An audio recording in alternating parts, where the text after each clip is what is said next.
avons, disons, au niveau de l'antenne, un comédien naturaliste qui va vous présenter, disons, son œuvre.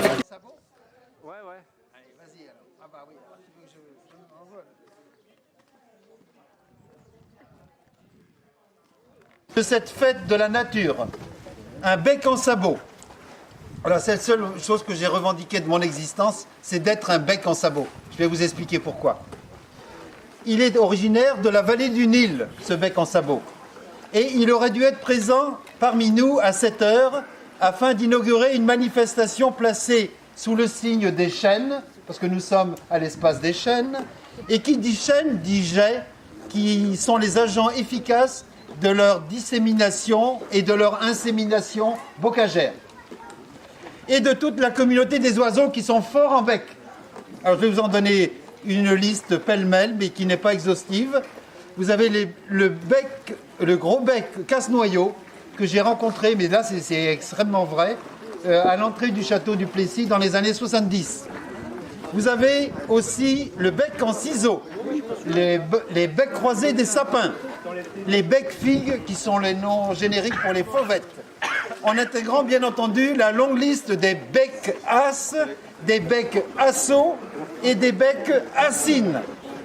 Ne font pas bien entendu partie de cette abrégée litanie les ouzbecs, le bécard musical, le bec de lièvre, les blancs-becs, les bons becs et les prises de bec politico-électoraux en cours. Malheureusement, ah oui, c'est vrai que je suis pas un homo politicus. Un parc qui se trouve dans le sud de l'Espagne. Afin de pallier à cet incident déplorable, Bretagne Vivante 56 m'a désigné volontaire pour vous faire découvrir à travers 2 posters superposés.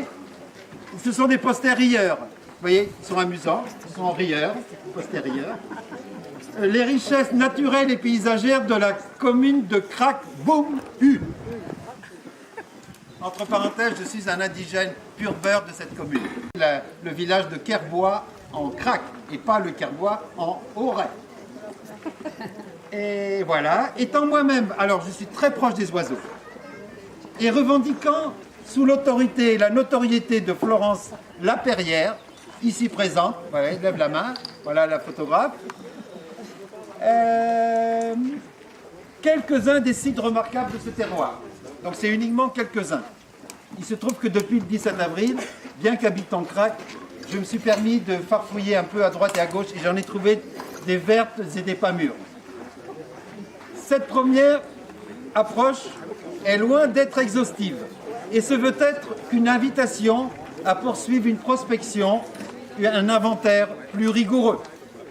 Dès à présent, il est permis de constater que l'état des lieux de cette presqu'île bocagère, parce que en fait, Crac est coincé, disons, mais pris en main entre 2 estuaires, l'estuaire de la rivière d'Auray à l'est et l'estuaire de la rivière de Crac à l'ouest. Donc cette situation me paraît, au vu des prospections réalisées, moins préoccupante qu'en d'autres territoires littoraux morbihanais. Je citerai, j'espère qu'il n'y en a pas dans l'assistance, les communes de Baden, à Radon, même Brec et Pluvigné, où je réside actuellement. Voici donc quelques commentaires susceptibles de vous aider à mieux identifier et cerner ce patrimoine cracois si besoin se fait sentir. Bonne et agréable vie harmonieuse au sein et au cœur du triangle ABC, Auray, Brec, Crac, Boum, U.